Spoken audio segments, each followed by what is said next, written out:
texto que eu quero compartilhar com vocês está em Marcos capítulo 14, versos de 1 a 9. Peço que você abra sua Bíblia comigo. E ao abrir o texto, mantenha sua Bíblia aberta nesta passagem. Eu estou usando a versão ARA, revista e atualizada. Eu não sei se nós temos a projeção do texto, mas se não tiver, acompanhe comigo a leitura. Marcos 14. Está escrito assim: dali a 2 dias, era a Páscoa e a festa dos pães asmos. E os principais sacerdotes e os escribas procuravam como prenderiam Jesus à traição e o matariam. Pois diziam: não durante a festa, para que não haja tumulto entre o povo. Estando ele, Jesus, em Betânia, reclinado à mesa, em casa de Simão o leproso, veio uma mulher trazendo um vaso de alabastro com preciosíssimo perfume de nardo puro. E quebrando o alabastro, derramou o bálsamo sobre a cabeça de Jesus.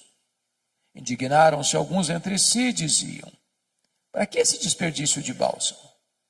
Porque este perfume poderia ser vendido por mais de 300 denários e dar-se aos pobres. E murmuravam contra ela. Mas Jesus disse: deixai-a, por que a molestais? Ela praticou boa ação para comigo. Porque os pobres sempre os tendes convosco, e quando quiserdes, podeis fazer-lhes bem, mas a mim nem sempre me tendes. Ela fez o que pôde. Antecipou-se a ungir-me para a sepultura. Em verdade vos digo, onde for pregado em todo o mundo o evangelho, será também contado o que ela fez para a memória sua. Amém. Bom, o contexto desta passagem está meridianamente claro. Trata-se de 2 dias antes da Páscoa.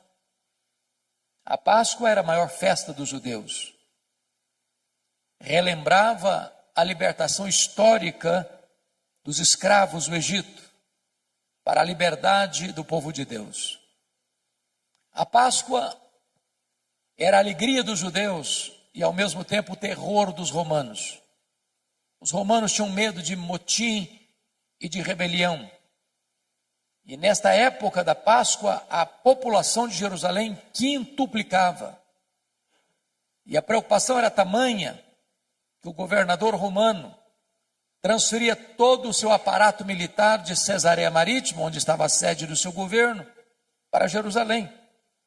Até mesmo o tetrarca da Galileia, Herodes Antipas, mudava o seu gabinete para Jerusalém durante essa festa. E está escrito que 2 dias antes dessa festa, as autoridades judaicas, os sacerdotes principais e os escribas tramavam, urdiam, conspiravam nos bastidores a prisão de Jesus à traição, para matá-lo depois da festa, quando o povo já tivesse ido embora, portanto longe dos holofotes. Mas é muito curioso que Mateus 26, texto paralelo deste, nos informa que 2 dias antes da Páscoa, foi Jesus quem disse para os seus discípulos que ele haveria de ser entregue nas mãos das autoridades judaicas. E aí você conclui que quando os homens tramam, urdem, conspiram, maquinam, pensando que eles estão no controle, eles estão apenas cumprindo uma agenda já estabelecida pelo próprio Deus. Quem tem as rédeas da história e controla o mundo, a história, a igreja e a sua e a minha vida, é o Senhor Deus, o Todo-Poderoso. Vale destacar que enquanto aqui em Jerusalém se trama a prisão e a morte de Jesus, ali bem perto, em Betânia, 10 quilômetros, uma família prepara uma festa para Jesus. E Jesus ainda hoje desperta sentimentos tão diversos. Ele é amado por uns, odiado por outros, adorado por uns, rechaçado por outros. É importante entender ainda que esse jantar que foi oferecido a Jesus em Betânia aconteceu na casa de um homem chamado Simão. E a Bíblia não dá o sobrenome dele, não dá nenhuma característica dele, a não ser levantar um adjetivo, um epíteto: Simão, o leproso. É óbvio que esse homem não era mais leproso, porque se o fosse, sequer poderia ficar em casa, muito menos oferecer um jantar e convidar pessoas para sua casa. Mas se esse homem não era mais leproso, e certamente não o era mesmo, por que Marcos registra que o jantar ocorreu na casa de Simão, o leproso, e não na casa de Simão, o ex-leproso? Para advertir-nos de um grande perigo: o perigo de rotular pessoas, o perigo de carimbar gente, porque rótulos ficam, mesmo quando eles não são mais necessários. O doente está curado, o cativo está liberto, o perdido está salvo, mas o rótulo ficou. Então não carimbe gente, porque Deus pode mudar a história delas. Também é digno de nota que quem se destaca nesse jantar é uma mulher. E nos evangelhos chamados sinóticos, Mateus, Marcos e Lucas, que relatam esse episódio, embora Lucas passa de raspão, essa mulher é incógnita. Essa mulher não tem nome. Ela é anônima. Porém, em João 12, texto paralelo deste, essa mulher tem nome. Essa mulher é Maria, irmã de Marta e de Lázaro. E ela tem uma biografia belíssima, porque ela só aparece 3 vezes na Bíblia. E nas 3 vezes que Maria aparece nos registros bíblicos, ela está no topo do mundo, aos pés de Jesus. Porque não há lugar mais alto no mundo do que aos pés de Jesus. A primeira vez que ela aparece, lá em Lucas 10, ela está aos pés de Jesus para aprender. E a maior e melhor academia do mundo é assentarmos-nos aos pés de Jesus. Porque ele não é um alfaiate do efêmero, ele é o escultor do eterno. Ele é o mestre dos mestres, ele é o Senhor dos senhores. A segunda vez que Maria aparece na Bíblia, está lá em João 11. E ela mais uma vez está aos pés de Jesus, agora para chorar, ensinando-nos que aos pés de Jesus é onde encontramos a mais rica fonte de consolo para o nosso coração machucado e ferido. Mas finalmente, aqui no texto, mais uma vez ela está aos pés de Jesus, agora para agradecer. E agradecer o maior milagre público de Jesus, a ressurreição de Lázaro, irmão de Maria. Então diz a Bíblia que Jesus está à mesa com seus discípulos, Lázaro, recém-ressuscitado, também está à mesa. Marta, como de costume, está servindo. Ela está sempre em movimento, sempre trabalhando. E não há demérito nenhum nisso. E agora diz o texto que Maria pega um vaso de alabastro. Alabastro é uma pedra ornamental de cor rosa. E diz o texto bíblico, lá em Mateus 26, que esse vaso está cheio de um perfume preciosíssimo, grau superlativo, feito de uma essência chamada nardo. E Marcos tem o cuidado de informar que a essência não é híbrida, é nardo puro. E João nos informa que esse vaso contém 1 libra de perfume. O que é 1 libra? 1 litro tem 2,2 libras. Portanto, se o vaso está cheio e tem dentro do vaso 1 libra de perfume, estamos informando que tem dentro desse vaso em torno de 350 a 400 ml de perfume. É um frasco pequeno, de uma pedra bonita, alabastro. E ela vem por trás de Jesus e quebra este vaso. Toda a casa é tomada pelo perfume de João 12. Esse perfume escorre pela cabeça de Jesus, toma todo o seu corpo, chega aos seus pés, e ela então enxuga os pés de Jesus com seus cabelos. Isso provoca uma reação imediata dos discípulos capitaneados por Judas Iscariotes. Isso é um desperdício. Esse perfume poderia ser vendido por mais de 300 denários e dar-se aos pobres. E murmuraram contra ela. E Jesus sai em defesa de Maria e diz: deixai-a.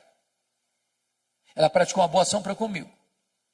Os pobres sempre os tendes convosco, mas a mim nem sempre me tendes. Ela fez o que pôde. Antecipou-se a ungir-me para a sepultura.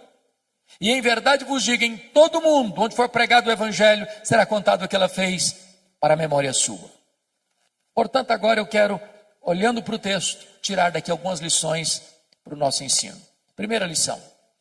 Confira comigo o verso 8. Ela fez o que pôde.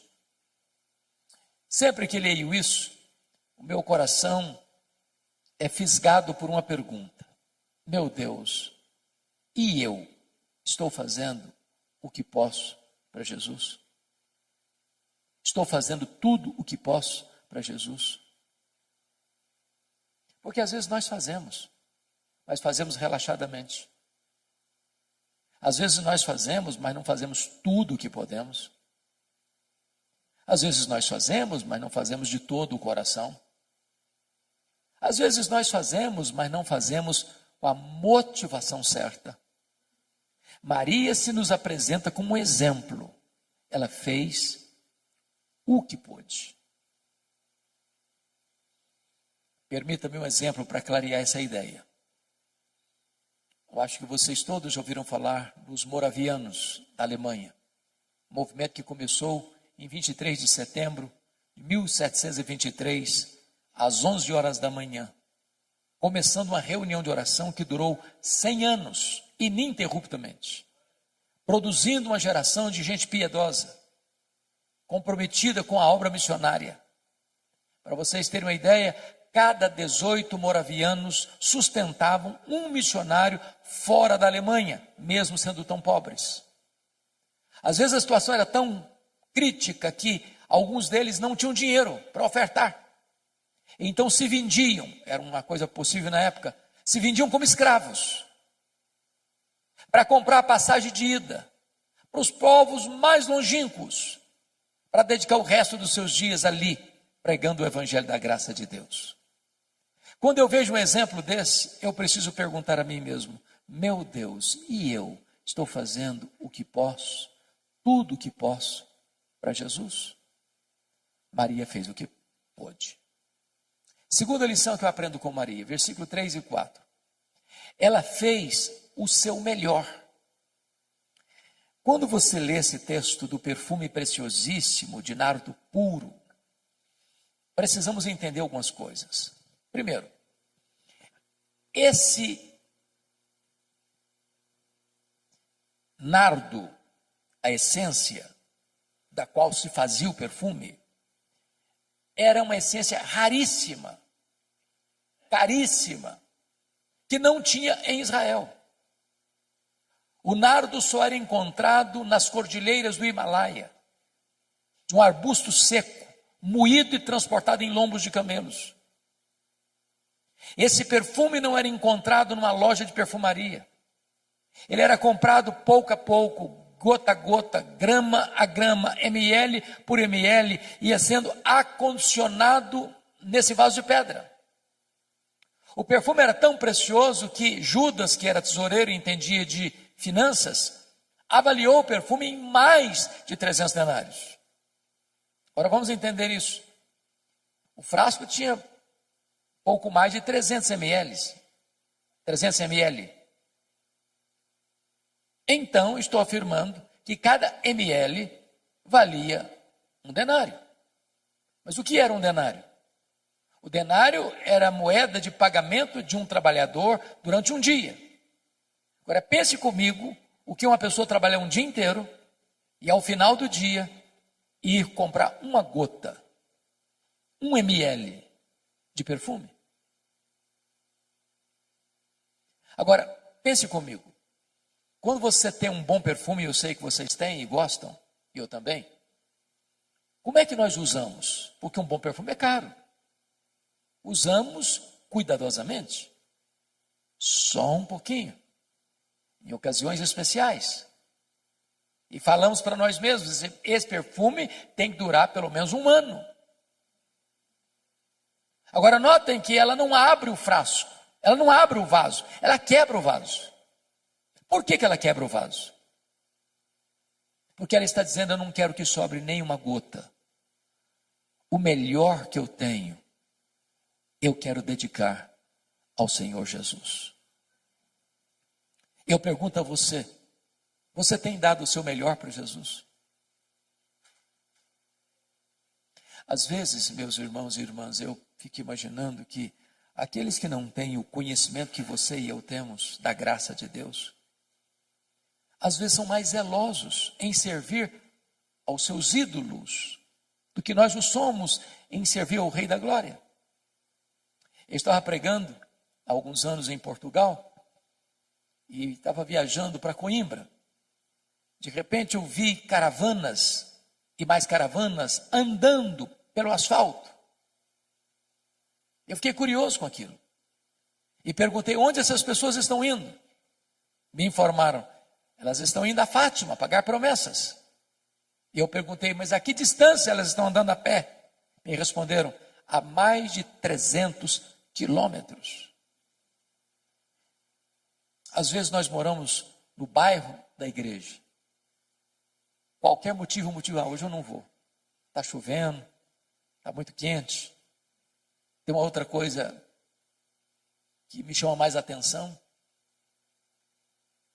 Maria fez o seu melhor. E o Senhor espera que você e eu façamos também o nosso melhor. Terceira lição. Maria fez sacrificialmente. Eu confesso a vocês que esse texto não pode ser plenamente entendido dentro da cultura ocidental.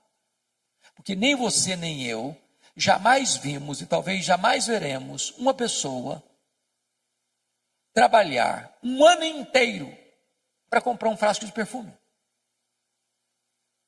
300 denários era o salário de um trabalhador durante um ano inteiro. Nós nunca vimos isso. Ninguém faz isso. Mas na cultura judaica, quando a menina fazia a transição de menina para moça, o que é tão rápido, ela começava a comprar gota a gota, grama a grama, ml a ml, esse perfume, acondicionando-o nesse frasco de alabastro para o dia mais sonhado e desejado da sua vida, o dia do seu casamento, o dia das suas núpcias. Quando ela quebra aquele vaso e derrama todo aquele perfume sobre a cabeça de Jesus, ela está dizendo, eu vou fazer uma oferta, não apenas do que eu tenho de melhor, mas uma oferta sacrificial. Porque às vezes nós entregamos o que não nos faz falta, o que é sobra, o que não nos custa nada. Mas a oferta de Maria é uma oferta sacrificial. Maria está me ensinando aqui o que significa generosidade. E li um livro recentemente sobre generosidade que me marcou muito, exatamente por causa da ilustração que o autor conta na introdução do livro, perguntando assim, você quer aprender a ser uma pessoa generosa? Porque generosidade, irmãos, é um aprendizado. A Bíblia diz que a alma generosa prosperará. A Bíblia diz que se você retém mais do que é justo, isso vai ser pura perda para você. A Bíblia diz que quando você dá ao pobre, você empresta a Deus. Jesus ensinou que mais feliz é dar, mais feliz é o que dá do que o que recebe. Mas o autor diz assim, você quer aprender a ser generoso? Compra um vaso de vidro transparente, bote na sua sala, mas não ponha flor, ponha só terra, para você passar por lá todo dia e olhar esse vaso, para ensinar você duas coisas. Primeiro, de onde você veio? Você veio do pó. Segundo, para onde você vai? Você vai voltar para o pó. Do pó que você veio, quanto você trouxe? Não trouxe nada. Para o pó que você vai, quanto você vai levar? Também não vai levar nada. Então você não é dono de nada. Você é apenas o mordomo do dono. O que a Bíblia diz é que Deus requer do mordomo que ele seja fiel. Ora, para ser fiel ao dono, que é generoso, a única maneira de eu ser um mordomo fiel ao dono generoso é sendo generoso com o que é do dono. O seu e o meu problema em sermos generosos é que nós temos a síndrome de dono. Mas se eu entendo que o que Deus me confiou não é meu e eu preciso administrar de maneira generosa, eu já não vou ter mais dificuldade de ser generoso com o que é do dono, porque o dono é generoso. Maria fez sacrificialmente. Quarta lição que eu aprendo com Maria. Maria fez, apesar das críticas. Versos 4 a 6, ela enfrenta 3 críticas: indignação, murmuração e molestação. Eu sou pastor há 43 anos. Eu confesso a vocês que eu nunca vi alguém se levantando para fazer algo relevante na vida sem enfrentar críticas. Quem tem medo de críticas não serve a Deus. Quem tem medo de críticas está mais interessado no aplauso dos homens do que na aprovação divina. Quem tem medo de críticas está construindo monumentos a si mesmo, em vez de estar trazendo glória a Deus. E notem vocês que alguns estão indignados contra Maria, mas quem são esses alguns? São os discípulos, são os apóstolos, são os líderes, que deveriam estar felizes com ela e estão indignados contra ela. E notem, eles não estão indignados com o que ela está fazendo, não. Eles estão indignados para quem ela está fazendo. Se fosse para os pobres, até que passaria. Mas para Jesus, não, isso aí é um desperdício. E notem mais, eles não estão murmurando, não. Eles estão murmurando contra ela. Eu sei que esse assunto de murmuração já acabou há muito tempo nas igrejas, não tem mais. Mas naquela época existia. Bom, chegar ao ponto de molestarem Maria. E molestação é crime.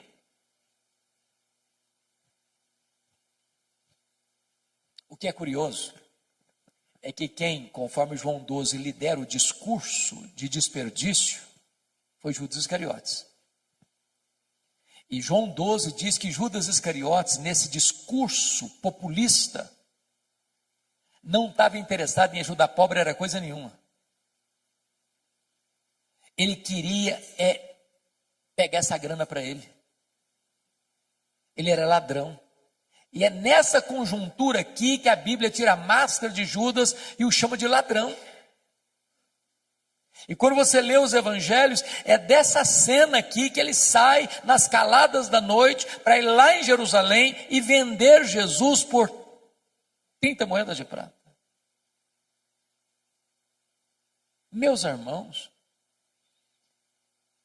a atitude generosa de Maria está confrontando a avareza de Judas. E aqui eu aprendo uma lição que eu gostaria de repartir com você. Você está fazendo a obra de Deus? Alguém está criticando? Alguém está murmurando? Alguém está ficando assim no seu pé, atormentando você, molestando você? Continue fazendo a obra de Deus. Você não está fazendo para agradar homens. Você está fazendo para a glória de Deus. Porque tem crentes, eu sei que não tem ninguém assim aqui, mas tem crente cristal, porcelana, hipersensível. Qualquer coisinha se melindra. Qualquer coisinha, eu também não faço mais nada na igreja, porque eu fui fazer, me criticaram.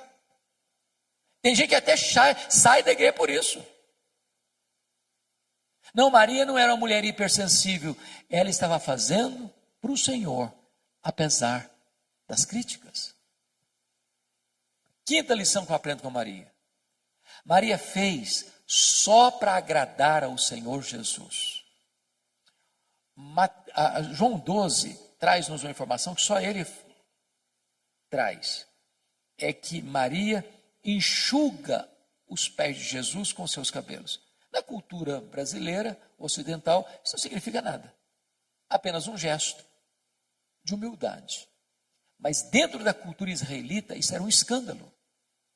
Uma mulher não soltava os cabelos em público. Era dar margem para suspeitas da sua reputação ilibada. Mas então, por que Maria o fez? A única explicação que encontramos é que quando você tem um sentimento transbordante de gratidão, quando o seu amor extravasa pelos poros da sua alma, você não consegue ficar retido e limitado a determinadas cercas de cultura, de clichês. Você acaba excedendo. Porque às vezes, meus irmãos, nós, até com o nosso zelo, somos cheios de dedo, preocupados em desagradar fulano, desagradar Beltrano, desagradar Cicrano. Porque se eu fizer algum gesto, alguém vai me censurar. Se eu levanto a mão, me censura. Se eu não levanto a mão, me censura também. Se eu transbordo em emoção e choro, acho que eu sou piega. Se eu não choro nunca, eu sou durão demais. E eu fico olhando para ver, medindo os meus atos, medindo os meus gestos, porque não quero desagradar ninguém. E eu, às vezes, querendo agradar todo mundo, eu acabo desagradando a Jesus. O único vetor que governou Maria foi agradar a Jesus. Ela não está preocupada do que Tomé ia falar, o que Mateus ia dizer, o que Judas ia comentar. Ela queria agradar a Jesus. E eu não estou dizendo que você e eu estamos liberados para desagradarmos as pessoas, não. O que eu estou dizendo é que agradar a Jesus deve ser o vetor que governa a nossa vida. Sexta lição que eu aprendo com Maria. Maria fez no tempo certo. Versículo 8, a parte B diz: ela antecipou-se a ungir-me para a sepultura. Me permita retroceder um pouco aqui para explicar melhor isso. Vocês se lembram de Lucas 8, a partir do verso 3, que foram as mulheres da Galileia que bancaram financeiramente o ministério de Jesus. Eu vou falar baixinho porque tem mulheres no auditório. As mulheres são mais generosas do que os homens. É verdade. A história prova isso. Quem financiou o ministério itinerante de Jesus pelas cidades e aldeias da Galileia, tinham 204 cidades e aldeias, foram as mulheres. A Bíblia cita 3 pelo nome: Maria Madalena, Joana, Susana e muitas outras. Eu não sei quantos são muitas outras. Mas pense comigo aqui na cena. Tem Jesus, tem 12 apóstolos, 13. Tem Maria Madalena, Joana e Susana, 16 agora. Muitas outras eu não sei quantas. Vamos imaginar que o grupo todo seja de 40 pessoas. De cidade em cidade, de aldeia em aldeia. Não tem hotel, não tem hotel fazenda. Não tem self-service. Não tem infraestrutura. E elas atrás, passando Pix, fazendo transferência bancária, pagando a conta. Nessa jornada é que Jesus diz para os discípulos e para elas que era necessário subir para Jerusalém para ser preso, para ser crucificado, para ressuscitar o terceiro dia. Quando Jesus vai, essas mulheres sobem com ele. Quando Jesus foi crucificado, os apóstolos todos, exceto João, se acovardaram. Mas essas mulheres da Galileia estavam presentes na crucificação de Jesus. Quando Jesus foi sepultado, diz Lucas 23, 54 e 55, que nem João, pelo menos não consta, que ele estivesse presente no sepultamento de Jesus. Mas essas mulheres viram onde e como Jesus foi sepultado. Repita comigo, onde e como Jesus foi sepultado.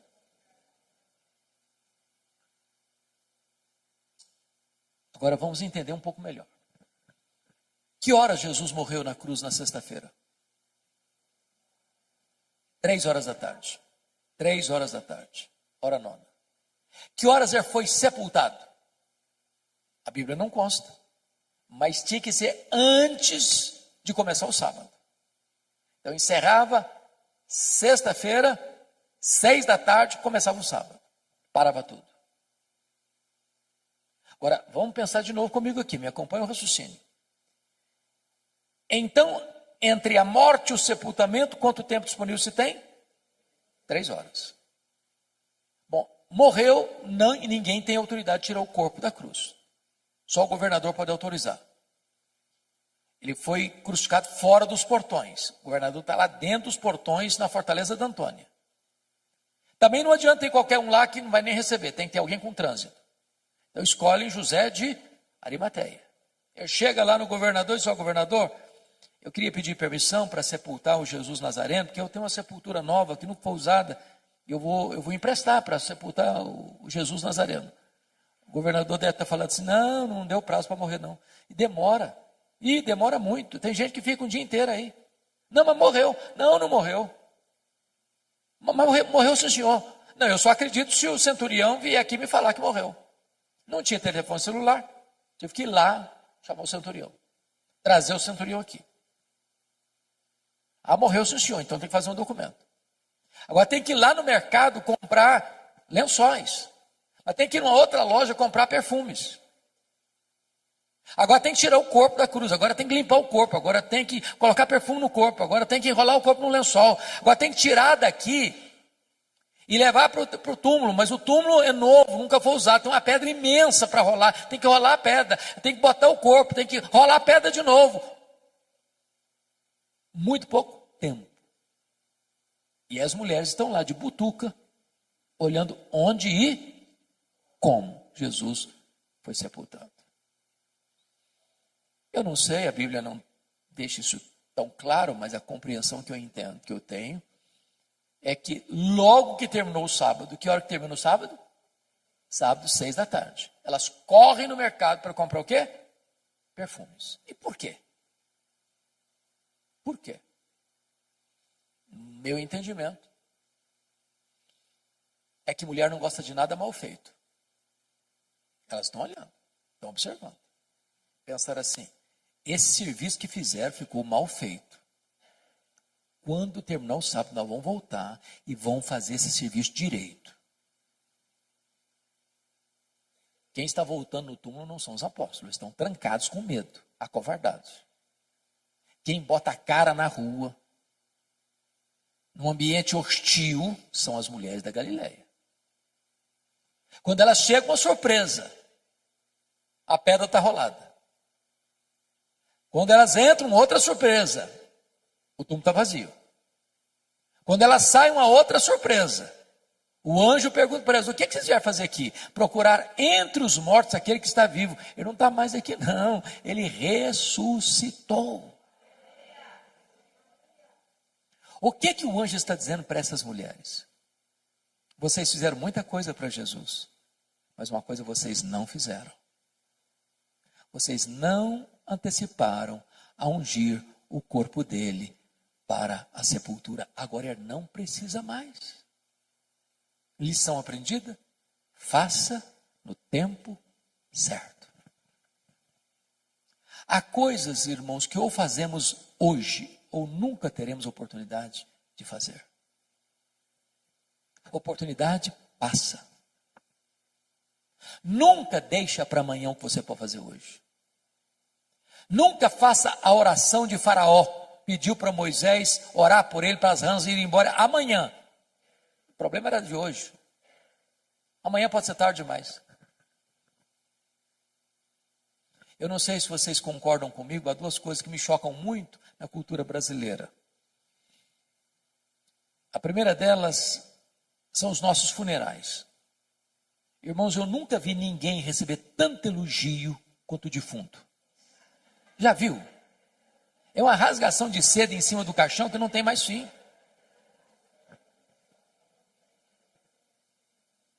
A pergunta é se aquela pessoa em vida escutou alguns daqueles elogios. Porque um defunto não fica feliz por você elogiá-lo. E ele nem se levanta do caixão para lhe dar um abraço. E se levantar, você corre também. Então não espere a pessoa morrer para elogiar. E tem crente assim, muito espiritual, que diz, não, mas esse negócio de elogiar é um perigo, a pessoa vai ficar vaidosa. O que a Bíblia proíbe é hipocrisia. Mas um elogio sério, sincero, oportuno, é um bálsamo. A segunda coisa que me choca na nossa cultura é que defunto recebe mais flores do que vivos. Faz sentido isso? Não faz sentido, gente. Eu fui num funeral certa feita e contei 86 coroas de flores. Contrataram um caminhãozão para levar as flores, um caminhãozinho desse tamanhozinho para levar o defunto. E eu fiquei do lado olhando. Falei, meu Deus, para que tanta flor para o defunto? Coitado, não consegue cheirar um botão de rosa a mais. Mas sabe por que os mortos recebem mais flores do que os vivos? Porque a voz do remorso é maior que a voz da gratidão. Não espere a pessoa morrer para mandar flores. Mande flores enquanto ela pode admirar as flores. Colocar um bonito jarro, botar na sua sala. Faça no tempo certo. Eu fico olhando para a Bíblia e vendo a história do Davi. Sabe quantos anos o Davi ficou brigado com Absalão? 11 anos. 11 anos. Sem conversar. Chegou uma hora que o menino não queria conversar com o pai também não. Agora ele queria matar o pai. Tomar o trono do pai. E quando Absalão morreu, Davi desabrocha em choro. Meu filho Absalão, Absalão meu filho Absalão. Demonstrando seu amor por ele, mas agora não adianta mais. Agora o menino está no caixão.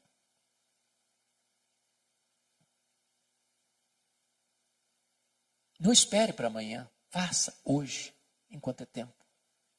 No tempo certo. Mas deixa eu terminar com a última lição de Maria, a sétima lição do texto. Versículo 9. Maria fez com reflexos para a eternidade. Jesus diz, em verdade vos digo, em todo mundo, onde for pregado o evangelho, será contado o que ela fez para a memória sua. E essa profecia de Jesus, proferida numa casa pequena, numa vila pequena, há 2000 anos, tem sido contada dos outeiros da história, nos ouvidos do mundo. E essa profecia se cumpre hoje, exatamente dia 8 de março, de abril, 8 de abril de 2025, no Hotel Fazenda, em Poços de Caldas, Minas Gerais. A grande pergunta desse texto é o que é que você e eu estamos fazendo hoje que vai reverberar nas futuras gerações? Que marcas nós vamos deixar? Que legado nós vamos deixar para as futuras gerações? Eu não sei se você pensa nisso, de vez em quando eu penso. Qual vai ser a frase que eles vão botar naquela plaquinha de mármore branco, que fica em cima da sepultura? Se Jesus não voltar antes, depois de 50 anos que nós tivermos partido e alguém passar lá e espanar a poeira, será que a nossa vida vai impactar alguém ainda? Nós estamos vivendo uma geração egoísta, narcisista, consumista, materialista. Nas palavras de A.W. Tozer, estamos vivendo uma geração que está olhando para o seu próprio umbigo.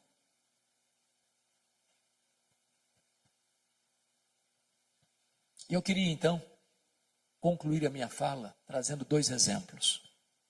Um da Bíblia e outro da história da missiologia. O exemplo da Bíblia tem a ver com o rei Ezequias. O rei Ezequias teve um pai terrível. O pai dele era Acabe, Acás, um homem terrível, idólatra, feiticeiro. Mas Ezequias, embora não tenha tido berço, foi um homem piedoso. Começou a reinar com 25 anos, reinou 29 anos, morreu com 54 anos. Ele foi tão piedoso que a Bíblia diz que não teve ninguém igual a ele, nem antes nem depois. Foi no governo dele aqui em Jerusalém que as 10 tribos do norte foram tomadas pelo Império Assírio. Quando ele tinha 39 anos, ele enfrenta 2 terríveis problemas. Primeiro, um cerco militar do mesmo exército que tinha tomado Samaria, agora cerca Jerusalém e dá uma ordem para ele: se renda, porque Deus nenhum poderá livrar você da minha mão. Se não bastasse isso, diz a Bíblia que ele sofreu uma enfermidade física, uma úlcera, que médico nenhum conseguiu resolver. E Deus manda o profeta Isaías na casa dele com uma palavra expressa: põe em ordem a tua casa, porque morrerás e não viverás. E o rei voltou-se para a parede e orou fervorosamente, chorou abundantemente. Deus respondeu a oração dele rapidamente e mandou de volta o profeta Isaías na casa dele. Diz: olha, eu ouvi a tua oração, eu ouvi as tuas lágrimas, e eu te curarei da tua enfermidade, e eu livrarei Jerusalém do poder da Síria. Deus escalou um único anjo que matou 185 mil soldados assírios ao redor de Jerusalém. Deus estendeu os dias de Ezequias, deu-lhe mais 15 anos. E agora, a notícia do milagre foi tamanha, e reverberou para fora das fronteiras de Israel, e chegou lá longínquamente na Babilônia, o império estava se formando. E o rei da Babilônia mandou uma comitiva diplomática visitar e presentear Ezequias pelos milagres recebidos. E diz a Bíblia que quando esses embaixadores chegaram, ele abriu o seu palácio, abriu a sua casa e mostrou seus tesouros, suas riquezas, seu ouro, sua prata, seus olhos finos, toda a magnificência do seu reino, toda a grandeza do seu reino, e não deu uma palavra sequer de gratidão a Deus. Aquilo foi mal aos olhos do Senhor. E Deus mandou de volta lá no palácio o profeta Isaías, dizendo o seguinte: agora escuta a palavra do Senhor. Esta Babilônia voltará. E quando ela voltar, ela vai saquear tudo que se ajuntou até então. Dos filhos que tu gerares serão levados cativos. Serão prisioneiros, escravos, serão feitos eunucos. Em outras palavras, serão castrados, não poderão gerar.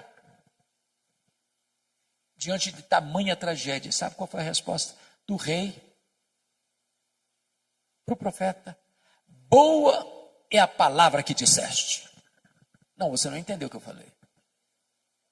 Estou falando que a Babilônia vai saquear tudo, que os filhos vão ser escravos, que vão ser castrados. Você vem me dizer que boa essa palavra, você está ficando louco. Aí ele pensou, ele não falou não. Boa é essa palavra, porque pelo menos eu terei paz nos meus dias. Sabe o que ele está dizendo? Quando isso acontecer, já terei batido as botas. Quando isso acontecer, eu não vou estar mais aqui para contar a história. Sabe o que ele está dizendo? Depois que eu morrer, desculpem da expressão, que se danem as futuras gerações, eu não estou nem aí. É lamentável. É lamentável. Meus irmãos, se vocês olharem para a história, é possível que uma igreja se perca em 3 gerações. A geração que saiu do Egito morreu no deserto. A geração que nasceu no deserto entrou na terra prometida. A geração que nasceu na terra prometida não conhecia Deus mais. Você olha para a Europa hoje, você visita a Europa hoje, as igrejas estão vazias. Em algumas cabecinhas brancas. Mas as crianças e os jovens não estão mais.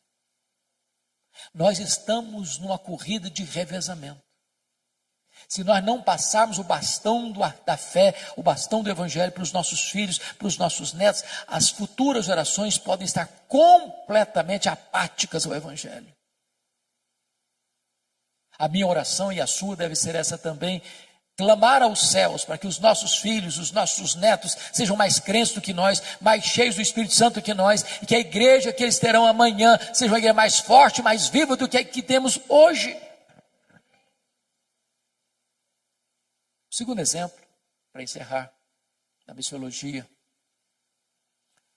é um missionário que foi usado poderosamente por Deus na África. Esse missionário é David Livingstone.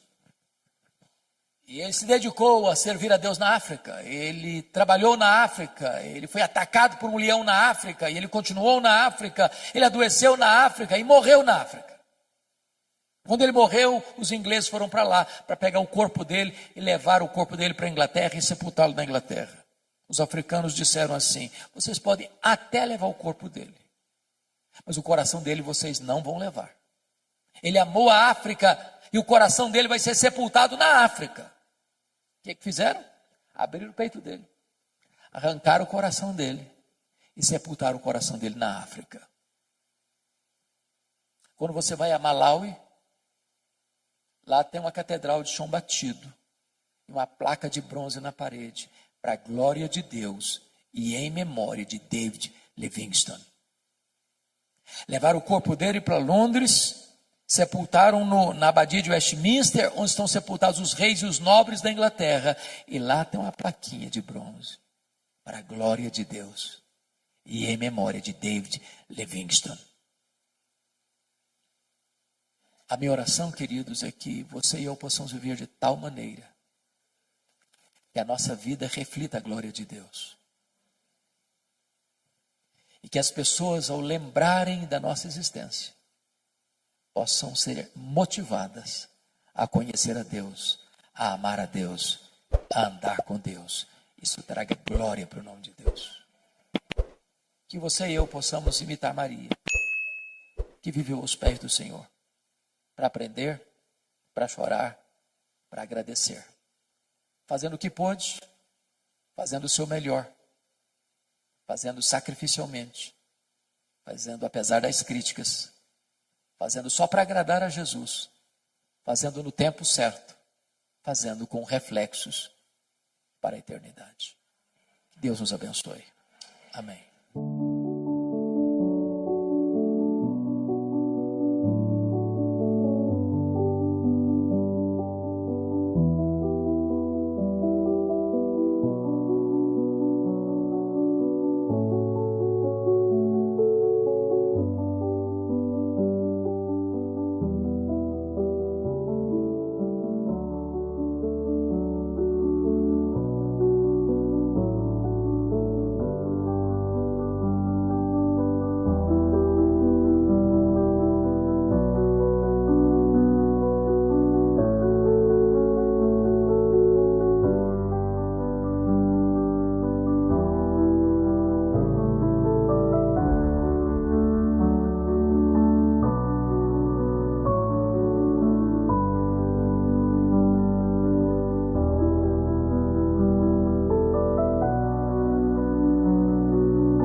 E os principais sacerdotes e os escribas procuravam como prenderiam Jesus à traição e o matariam depois da festa, pois diziam: não durante a festa, para que não haja tumulto entre o povo. Estando Jesus em Betânia, reclinado à mesa em casa de Simão, o leproso, veio uma mulher trazendo um vaso de alabastro, com um preciosíssimo perfume de nardo puro, e quebrando o alabastro, derramou o bálsamo sobre a cabeça de Jesus. Indignaram-se alguns entre si e diziam: para que esse desperdício de bálsamo? Porque este perfume poderia ser vendido por mais de 300 denários e dar-se aos pobres. E murmuravam contra ela. Mas Jesus disse: deixai-a, porque a molestais? Ela praticou boa ação para comigo, porque os pobres sempre os tendes convosco, e quando quiserdes, podeis fazer-lhes bem, mas a mim nem sempre me tendes. Ela fez o que pôde, antecipou-se a ungir-me para a sepultura. Em verdade vos digo, onde for pregado em todo o mundo o evangelho, será contado o que ela fez para a memória sua. Amém. Bom, o contexto desta passagem está muitíssimo claro. 2 dias antes da Páscoa. A Páscoa era a maior festa de Israel. A Páscoa apontava para aquele momento histórico da libertação de Israel da amarga escravidão do Egito. A Páscoa era a alegria dos judeus e o terror dos romanos. Isso porque na Páscoa a população de Jerusalém quintuplicava. E os romanos tinham medo de alguma rebelião. Tanto é fato que na Páscoa a residência oficial do governador se transferia de Cesareia Marítima para Jerusalém. Vocês bem sabem que Pilatos não tinha seu palácio em Jerusalém. O palácio de Pilatos era em Cesareia, com toda a sua estrutura política e militar. Mas na Páscoa, o governador transferia todo esse aparato militar de Cesareia para Jerusalém. Inclusive, o próprio tetrarca da Galileia, que era Herodes Antipas, também mudava de residência para Jerusalém, porque os seus súditos vinham para Jerusalém. Pois bem, é nesse período da Páscoa, que diz a Bíblia, que as autoridades máximas de Israel tramam, urdem, planejam, orquestram a prisão de Jesus à traição para matá-lo depois da festa, depois que o tumulto havia acabado. Mas esse texto está registrado também em Mateus 26, em Lucas 22 e em João 12. E em Mateus 26, nós somos informados que 2 dias antes da Páscoa, foi Jesus quem disse para os seus discípulos que ele seria preso, para ser morto, para ressuscitar ao 3º dia. Então você conclui o seguinte: quando os homens pensam que eles estão no controle da situação, eles estão apenas cumprindo uma agenda estabelecida por Deus. Quem está no controle é Deus. Quem tem as rédeas da história é Deus. Agora notem comigo que na mesma ocasião em que as autoridades de Israel planejam a prisão e a morte de Jesus, ali muito próximo, 9 quilômetros de Jerusalém, estava a aldeia de Betânia, e uma família prepara uma festa para Jesus.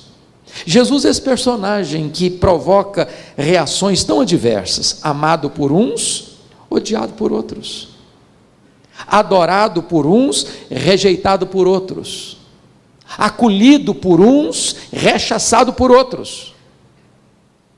Mas o que me chama a atenção é que esse jantar que foi preparado para Jesus em Betânia acontece na casa de Simão, e a Bíblia o adjetiva Simão o leproso.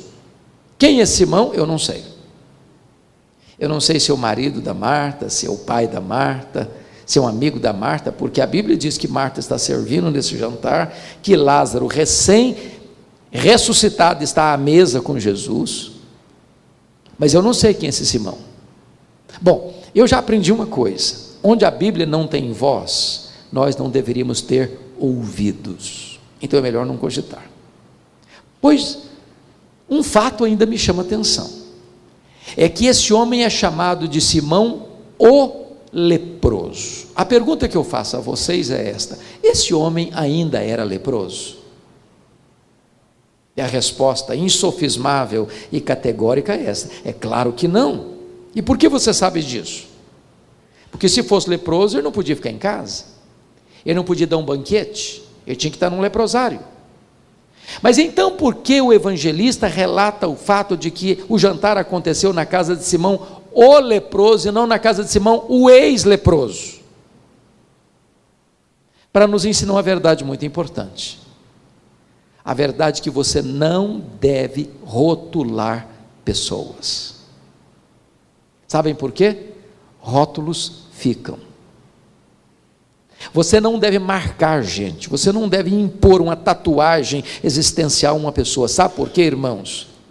Às vezes o rótulo fica quando ele já não precisa mais ficar. A pessoa que estava cativa foi liberta, a pessoa que estava doente foi curada, a pessoa que estava perdida foi salva, mas o rótulo fica. É curioso que nesse jantar, quem se destaca é uma mulher. É uma mulher. No registro de Mateus 26, essa mulher é incógnita. No relato de Marcos 14, o texto que lemos, essa mulher também não tem nome. No relato de Lucas 22, também essa mulher não tem nome. Ela é incógnita. Mas em João 12, o outro texto paralelo, essa mulher tem nome. Essa mulher é Maria, irmã de Marta e Lázaro. É curioso que Maria só aparece 3 vezes na Bíblia. 3 vezes. E nas 3 vezes que Maria aparece na Bíblia, ela está aos pés de Jesus. A primeira vez, em Lucas 10, aos pés de Jesus para aprender. Jesus estava na sua casa, e Marta estava muito aflita, ansiosa, correndo para lá e para cá, talvez preocupada com a refeição que devia servir a Jesus, enquanto Maria estava quedada aos pés de Jesus para aprender. Isso irrita Marta. Aponta Marta a chamar a atenção até de Jesus: não vais falar aí com a minha irmã para se mexer, para se levantar e vir aqui me ajudar? E Jesus diz a Marta assim: Marta, Marta, andas ansiosa e preocupada com muitas coisas, uma coisa só é necessária, e Maria escolheu a boa parte, e esta não lhe será tirada. Aos pés de Jesus para aprender. A segunda vez que Maria aparece na Bíblia é para chorar. Está lá em João capítulo 11. Ela está chorando aos pés de Jesus, a dor do luto. E sabe, irmãos, a dor do luto atinge todos nós. Num tempo ou noutro da vida, esta dor assola o nosso peito. E o único lugar onde nós encontramos consolo, refrigério e bálsamo para superar a dor do luto é aos pés de Jesus, aquele que é a ressurreição e a vida. Mas a terceira vez que essa mulher aparece na Bíblia é nesse texto e nos seus textos correlatos, e mais uma vez ela está aos pés de Jesus para agradecer. E a pergunta é: agradecer o quê? E o contexto é por demais eloquente para deixar dúvidas. Agradecer o maior milagre público de Jesus, a ressurreição de Lázaro, seu irmão. E aqui há um fato que merece destaque. Quando Lázaro adoeceu, Jesus não estava em Betânia, ele estava numa outra região, um dia de viagem de Betânia a essa região. Quando Marta e Maria chamam um mensageiro e dizem assim para ele: vai lá, comunica a Jesus o seguinte recado: está enfermo aquele a quem amas. Não vale mais nada, só isso é suficiente. Não precisa dizer: vem depressa, tem urgência, preciso de ajuda. Só desse recado: está enfermo aquele a quem amas. Sabe por quê? Porque quem ama tem pressa em socorrer a pessoa amada. Agora notem comigo, quando o mensageiro chegou, Jesus disse para os seus discípulos assim: Lázaro morreu. Morreu que horas? Enquanto o mensageiro se dirigia para onde Jesus estava. Só que Jesus mandou um recado estranho para Marta. Vai lá e fala para Marta que esta enfermidade não é para a morte, é para a glória de Deus. Se o cara gastou um dia para ir e outro dia para voltar, quando chega, Lázaro não só está morto e sepultado. E aí o camarada chega atabalhoadamente e diz assim: ô Marta, Jesus mandou falar que esta enfermidade não é para a morte não, é para a glória de Deus, mas o Lázaro está morto e sepultado. Aí Jesus fica mais 2 dias onde estava. Se ele gastou um dia para ir, um dia. Jesus fica mais 2 dias, 3 dias. No 4º dia Jesus vai. Quando ele vai, Lázaro está morto e sepultado há quanto tempo? 4 dias. Por que Jesus esperou o 4º dia para ir? Indiferença? Falta de amor? Insensibilidade? Não. Havia uma crença entre os rabinos judaicos que um morto podia ressuscitar, e tinha relato de ressurreição, por meio de Elias, por meio de Eliseu. O próprio Jesus já tinha ressuscitado o filho da viúva de Naim e a filha de Jairo. Mas havia uma crença entre os rabinos que um morto podia ser ressuscitado até o 3º dia, Deus usando um personagem piedoso para fazer esse milagre. Mas a partir do 4º dia, impossível. Só o próprio Deus em pessoa podia descer e fazer esse milagre. Pois Jesus espera até o 4º dia, para que a nação de Israel se rendesse a essa verdade absoluta de que ele não era apenas um grande homem, mas o próprio Deus entre os homens. Agora Maria está aqui aos pés de Jesus para agradecer esse milagre. E diz a Bíblia que Jesus estava reclinado à mesa, Lázaro está do seu lado, o Simão, o leproso, que não era mais leproso, também à cabeceira da mesa, junto com Jesus e outros convidados, muito provavelmente os discípulos. E Maria vem trazendo um vaso de alabastro. Alabastro é uma pedra ornamental, contendo, diz o texto, um perfume preciosíssimo. Olhe o grau superlativo. Feito de uma essência. Que essência? Nardo. Que tipo de essência? Nardo puro. Diz Mateus 26 que esse vaso está cheio. E diz João 12 que tem dentro desse vaso que está cheio 1 libra de perfume. O que é 1 libra? 1 litro tem 2,2 libras. Portanto, se esse vaso está cheio e ele tem 1 libra, quer dizer que esse vaso tem aproximadamente meio litro, meio quilo de perfume. E diz o texto que ela vem com esse vaso, se aproxima de Jesus, quando se coloca atrás dele, quebra esse vaso, todo esse meio litro de perfume cai na cabeça de Jesus, escorre sobre o corpo de Jesus, como que embalsamando-o antecipadamente para a sepultura, chega aos pés de Jesus, e diz que Maria solta os cabelos, enxuga os pés de Jesus com seus cabelos, e toda a casa é tomada por esse perfume. E então, isso provoca uma reação imediata dos discípulos. Para que esse desperdício? Para que esse desperdício? Poderia se vender esse perfume por mais de 300 denários e dar-se aos pobres. E diz a Bíblia que Jesus precisa sair em defesa de Maria, dizendo assim: por que a molestais? Deixai-a, ela praticou uma boa ação para comigo, ela fez o que pôde, ela antecipou-se a ungir-me para a sepultura. Em verdade vos digo, em todo o mundo onde for pregado o Evangelho, será também contado o que ela fez para a memória sua. Então, eu queria que você, com a Bíblia aberta comigo, olhasse aqui 8 lições que Maria vai nos ensinar. 8 lições que nós vamos aprender aqui com Maria. Primeiro, olha comigo o versículo 8, parte A. Ela fez o que pôde. Sempre que eu leio esse texto, eu pergunto a mim mesmo: meu Deus, eu estou fazendo para Jesus o que eu posso? Eu estou fazendo tudo o que eu posso? Porque às vezes nós fazemos, mas fazemos relaxadamente. Às vezes nós fazemos, mas não fazemos de todo o coração. Às vezes nós fazemos, mas não fazemos o nosso melhor. Ela fez o que pôde. O que é que você está fazendo para Jesus? Como é que você está fazendo o que está fazendo para Jesus? Você está fazendo com excelência? Com zelo? Com dedicação? Com esmero? Você está fazendo o que você pode? Eu gosto muito de história da igreja, pastor Luciano, porque aprendi que a história será a sua pedagoga ou então será a sua coveira.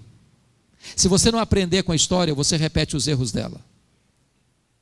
E aconteceu um fato muito interessante na Alemanha, no dia 23 de setembro de 1723, às 11 horas da manhã. Um homem chamado Ludwig van Zinzendorf começa uma reunião de oração na Alemanha, que durou 100 anos, ininterruptamente. Esse movimento chamado de Morávios, ou movimento moraviano, desperta na Alemanha o mais importante movimento de oração e de avivamento e de obra missionária da Alemanha, a ponto de 25 moravianos, sendo pobres, sustentarem um missionário fora da Alemanha. Alguns deles, não tendo dinheiro para enviar para a obra missionária, se vendiam como escravos, para comprar passagem de ida para os povos mais longínquos, para passar o resto dos seus dias lá, trazendo e levando a esperança do evangelho para aqueles povos. Quando eu escuto um relato desse, eu pergunto para mim: meu Deus, eu estou fazendo o que eu posso?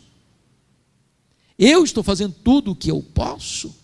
Pois Maria fez o que pôde. Segunda lição que eu aprendo com Maria, olha comigo o versículo 3, ela fez o seu melhor. Irmãos, nós precisamos entender essa questão aqui. Essa essência chamada nardo não tinha Israel. Essa era uma essência raríssima e caríssima, só encontrada na época nas cordilheiras do Himalaia, de um arbusto seco moído, que era transportado em lombos de camelos. Para vocês terem uma ideia e o valor disso, esse perfume foi avaliado em mais de 300 denários.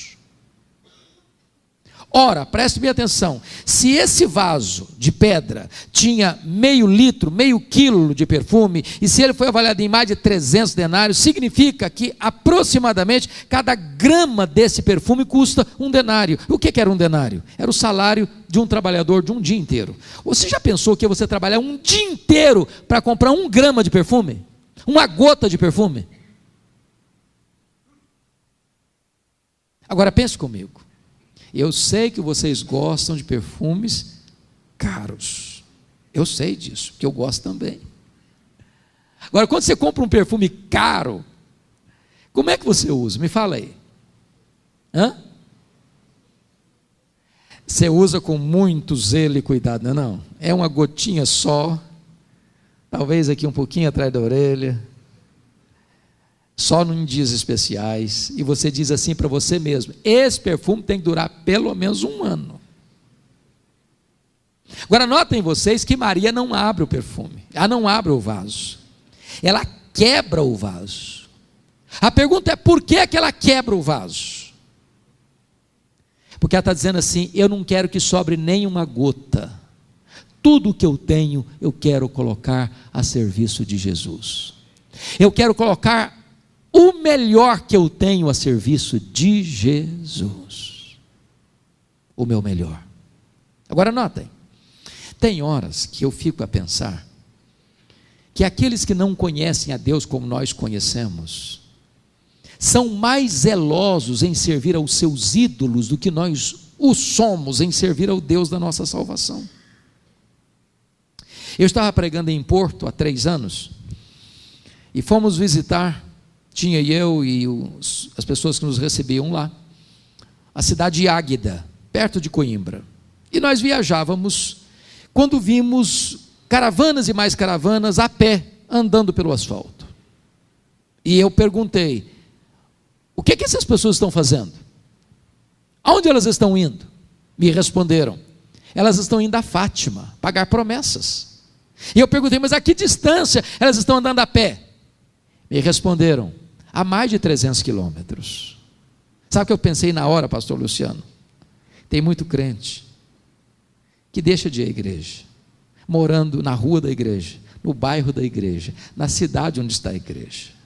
Se está chovendo, não vai porque está chovendo.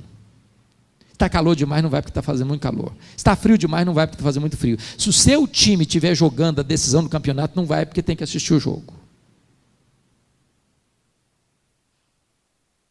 E aí, sabe o que acontece? Aqueles que não conhecem a Deus se tornam muito mais zelosos em servir aos seus ídolos do que nós em servirmos ao Deus da nossa salvação. Maria fez o seu melhor. Terceira lição.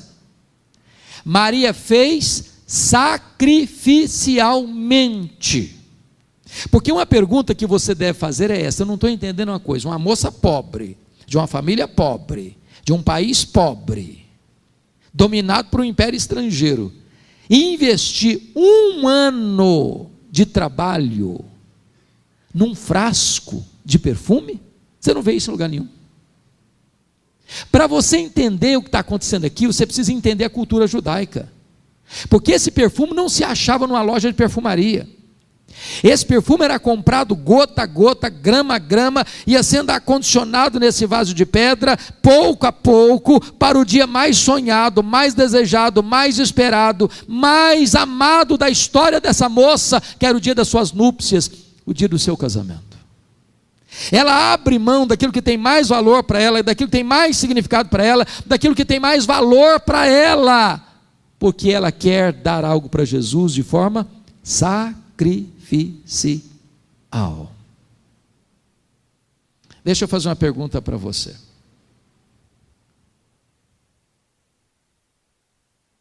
Qual foi a última vez que você fez uma oferta sacrificial para que o nome de Jesus fosse glorificado?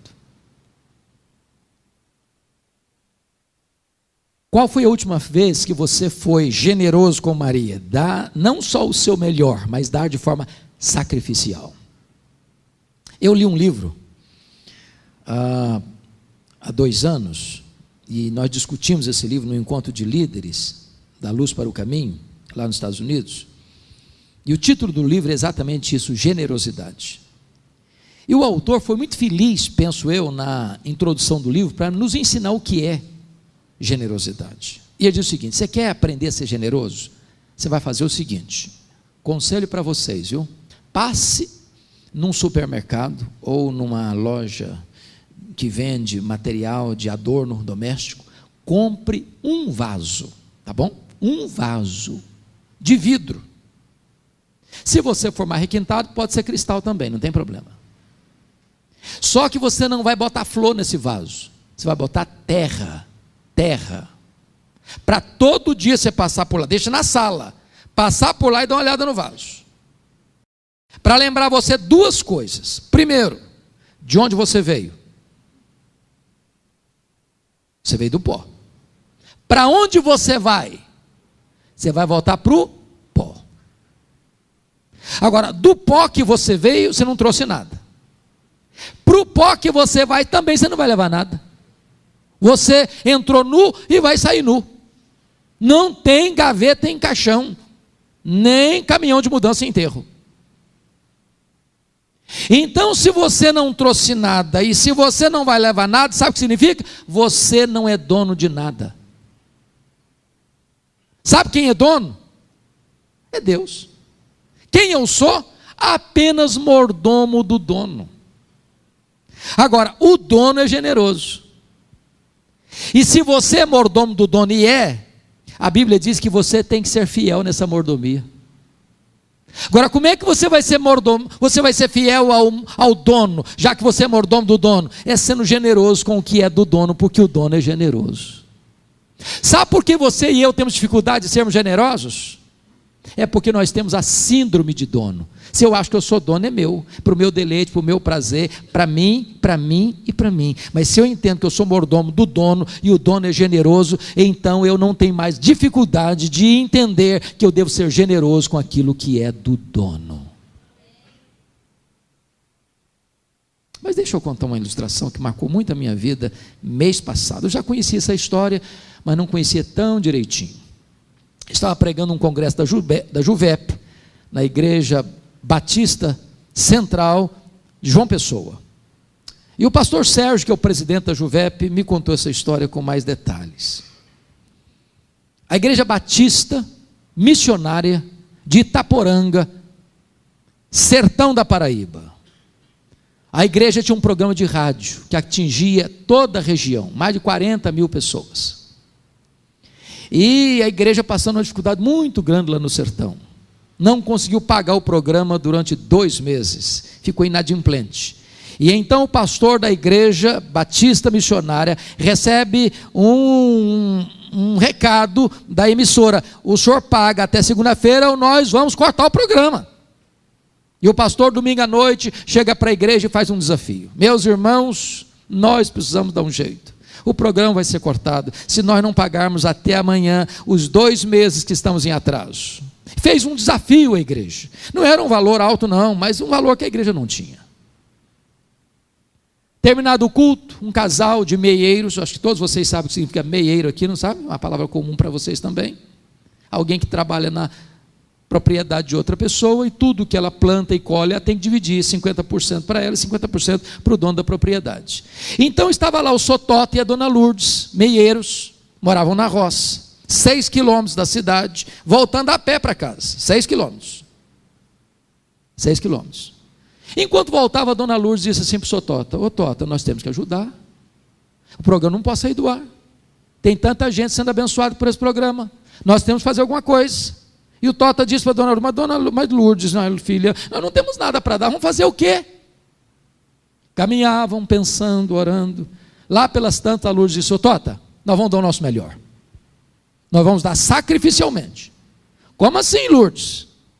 Nós vamos dar o galo. O melhor que nós temos é o galo. Tem várias galinhas, mas só tem um galo. Nós vamos dar o nosso melhor, o galo, nós vamos dar o galo. O Tota concordou. Segunda-feira, bem de manhãzinha, a Lourdes botou o galo, botou debaixo do braço. 6 quilômetros para a cidade.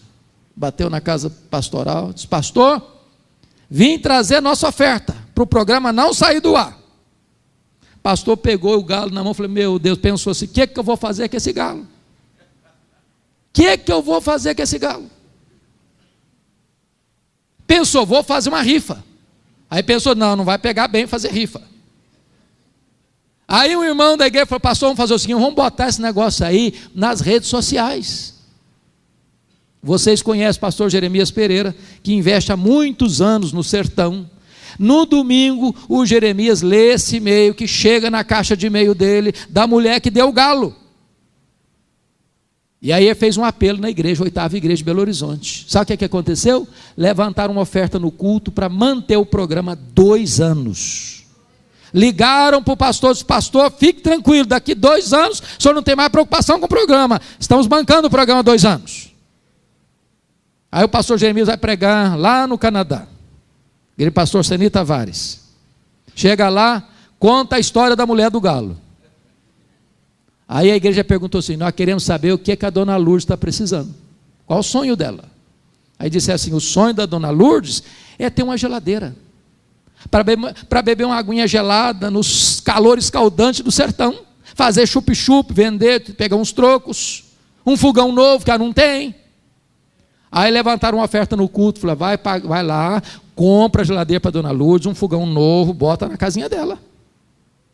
Aí outra igreja, conhecendo essa história, pergunta: se eu quero saber como é que é esse negócio da dona Lourdes trabalhar meia. Olha lá a terra lá, quanto custa? Vão comprar a terra e dá para ela.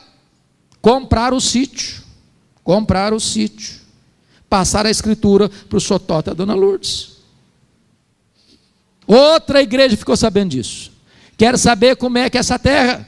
como é que planta, como é que colhe, como é que cultiva essa terra. Vamos mandar um engenheiro agrônomo lá, vamos cuidar dessa terra, vamos irrigar essa terra para que ela produza muito. Fizeram isso. Aí o pastor Jeremias estava pregando em Nova York, contou a história da mulher do galo. Aí alguém perguntou: você quer saber como é que está a casa da dona Lourdes? Não, ela mora numa casa de chão batido ainda. Falei: então nós vamos lá construir uma casa grande, bonita, espaçosa, e mobiliar a casa para ela. Daqui a pouquinho um repórter da mais importante revista cristã do mundo, Christianity Today, escuta a história da mulher do galo, pega um avião em Nova York, desce em João Pessoa, pega um carro e vai a Itaporanga para ouvir a dona Lourdes Sotota e escrever um artigo na Christianity Today para que esta história percorresse o mundo. Dona Lourdes não deu para esperar nada em troca. Ela não deu galo para receber um galinheiro de volta. Ela deu sacrificialmente. Quarto lugar. Quarta lição que nós vamos aprender com Maria. Maria fez o que pôde, ela fez o seu melhor, ela fez sacrificialmente. Quarto lugar, ela fez apesar das críticas. Irmãos, eu sou pastor há 36 anos. Eu nunca vi alguém se levantando para fazer algo de importância para o reino de Deus sem enfrentar críticas.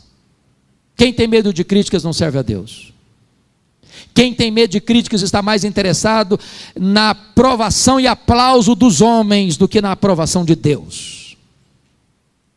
Olha comigo as críticas que ela enfrentou. Primeiro, versículo de número 4. Indignaram-se alguns entre si e diziam: para que esse desperdício de bálsamo? Quem são esses alguns aqui? Quem?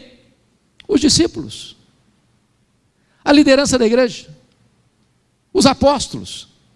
Que deviam estar felizes com Maria, ou imitando o exemplo de Maria, estão indignados contra Maria. Mas notem comigo, eles não estão indignados com o que ela está fazendo, eles estão indignados para quem ela está fazendo. Se fosse para os pobres, aí tudo bem, mas para Jesus, não, aí é um desperdício. Veja o versículo 5, a segunda crítica. Olha aí comigo. Porque este perfume poderia ser vendido por mais de 300 denários e dar-se aos pobres, e murmuravam contra ela. Vocês conhecem esse negócio chamado de murmuração? Aqui em Maringá não deve ter isso, tem? Na IPVO com certeza não tem mais. Sabe o que é murmuração? Que é negócio que azeda o ambiente. Mas eles não estão murmurando, não, eles estão murmurando contra ela. Sabe qual é o argumento? Se nós vendêssemos esse perfume, e sabe quem está puxando essa fila de argumento? Um homem chamado de Judas Iscariotes, entendido de grana. E é nesse contexto que a Bíblia diz que ele era ladrão, que ele estava interessado coisíssima nenhuma em filantropia, ele estava interessado em pegar essa grana. E ele ficou tão frustrado com Maria, porque derramou todo esse perfume para embalsamar antecipadamente o corpo de Jesus, que ele sai dessa casa para ir lá e vender Jesus por 30 moedas de prata.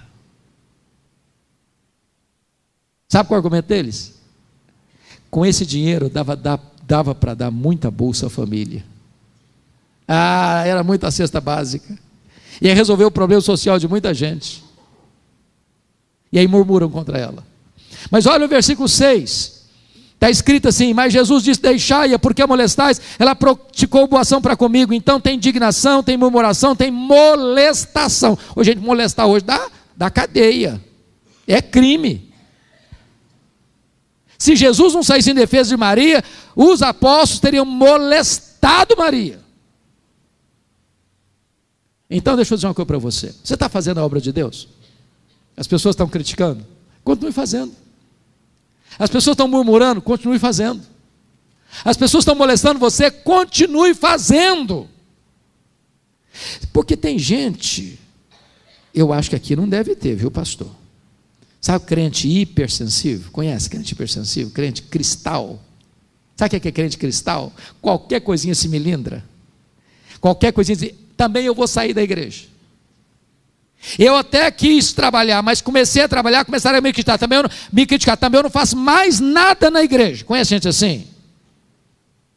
Faça apesar das críticas. Quinta lição que aprendemos com Maria. Vamos recordar as 4 primeiras? Primeiro, ela fez o que pôde. Segunda, ela fez seu melhor. Terceira, ela fez sacrificialmente. Quarta, ela fez apesar das críticas. Quinto, ela fez só para agradar a Jesus. Vamos entender isso aqui. Lá em João 12, o texto paralelo, somos informados de que Maria solta os cabelos para enxugar os pés de Jesus. Para a cultura brasileira significa o que é isso? Nada, nada, só um gesto de humildade. Mas para a cultura judaica isso era um escândalo. Uma mulher não podia soltar os cabelos em público. Isso era o mesmo que dar margem para dúvidas sobre a sua reputação. Agora preste atenção numa coisa. Quando você ama Jesus, quando você tem um coração assim grato a Jesus, quando a sua alma está assim despejando em catadupas, torrentes de gratidão a Jesus, você não consegue ficar muito engessadinho, sabia? Você acaba quebrando o protocolo, você acaba rompendo paradigmas, você não fica mais preocupado o que as pessoas vão pensar de você, o que as pessoas vão falar de você, que você só tem um vetor que governa a sua vida, é agradar ao Senhor Jesus. Irmãos, às vezes na igreja tem que agradar tanta gente, não, tem que agradar o fulano, tem que agradar o beltrano, tem que agradar o ciclano, tem que agradar este, tem que agradar aquele, tem hora, varão, até no culto você fica preocupado, meu Deus, se eu levantar a mão, alguém vai pensar que eu sou um pentecostal, mas se eu chorar, vão dizer que eu sou um piegas. E aí você fica todo engessado, preocupado com o que o outro vai falar, vai pensar de você. Uma coisa é muito importante, você e eu devemos agradar somente a Jesus. Eu não estou dizendo com isso que você está livre para desagradar todo mundo, não. O que eu estou dizendo para você é que o único vetor que deve governar a sua vida é agradar ao Senhor Jesus. Sexta lição. Ela fez a pessoa certa. Olha comigo os versículos de número 6 e 7. Mas Jesus disse: deixai-a, porque a molestais, ela praticou boa ação para comigo, porque os pobres sempre os tendes convosco, e quando quiseres podeis fazer-lhes bem, mas a mim nem sempre me tendes. Vamos entender aqui. Jesus está defendendo aqui a causa, a tese de que os pobres não merecem atenção e prioridade na assistência, no cuidado, no zelo? Não, absolutamente não. Claro que não. Aliás, você e eu vamos, no dia do juízo final, prestarmos contas a Jesus Cristo por esse quesito aqui. Está lá em Mateus 25, 31 a 46. Quando ele vier na sua glória, vai se assentar no seu trono, vai julgar as nações, vai colocar uns à direita, dizendo: vinde bendito de meu Pai, e vai colocar outros à esquerda, dizendo: apartai-vos de mim, malditos. E as pessoas vão perguntar: e o que nós fizemos? Sabe o que elas fizeram? Nada, só deixaram de fazer.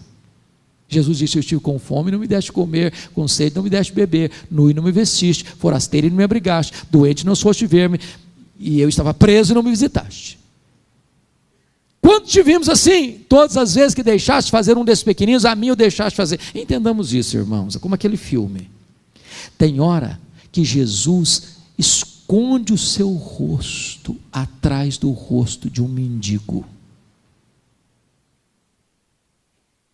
Tem hora que Jesus bate a sua porta com o rosto de um necessitado e faminto.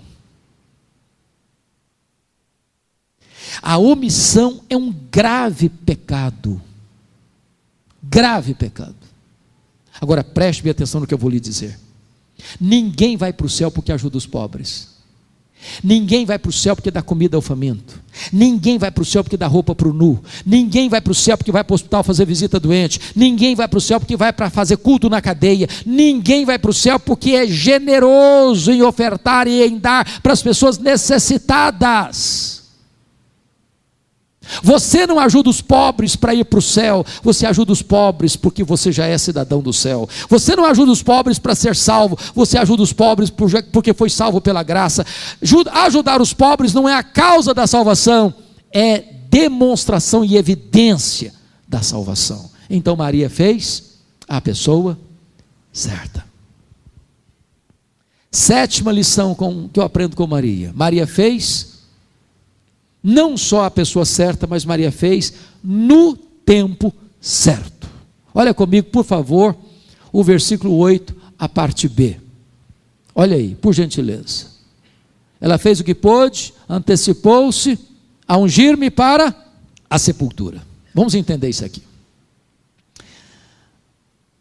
A Bíblia diz, a partir de Lucas 8, que algumas mulheres, e cito o nome de algumas delas, que foram curadas e libertas por Jesus, juntamente com outras mulheres, prestaram assistência financeira a Jesus. Eu acho isso lindo em Lucas. Lindo. Eu queria que um dia você lesse Lucas nessa perspectiva. Porque não foram os homens, foram as mulheres. Lucas 8. Só que quando você vai ler lá, Jesus está começando o seu itinerário evangelístico nas cidades da Galileia e Pérea. Sabe quantas cidades com mais de 15 mil habitantes existia só na Galileia naquela época? 215 cidades. 215. Agora pense comigo que tem Jesus, tem os 12 apóstolos, tem as mulheres e muitas outras mulheres, então era uma comitiva. Agora, estrutura, para quê? Para hospedagem, para comida, para roupa, para calçado. Não tinha hotel, não tinha pensão como hoje. Não era um trabalho fácil, não era um trabalho barato.